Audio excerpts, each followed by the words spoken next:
তাহলে এই ধরনের আসামি যদি আইনের ফাঁক-ফোকর দিয়ে সবসময় জামিন পেয়ে যায়, সবসময় জামিন পেয়ে যায়, আমি আবারও রিপিট করছি, তাহলে কি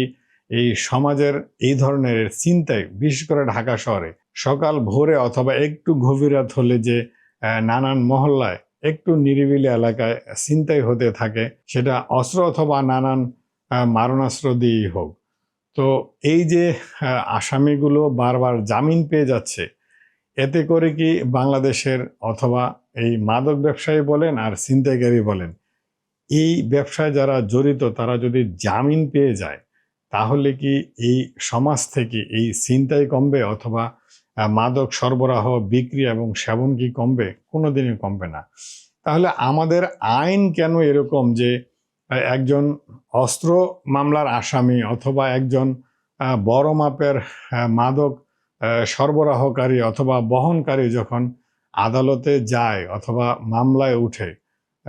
মামলায় থেকে অ্যারেস্ট করা হয়, সে কোন উপায়ে জামিন পায় এবং কেন জামিন পায়, সেই প্রশ্ন সরকারের কাছে, সেই প্রশ্ন আসলে আদালতের কাছে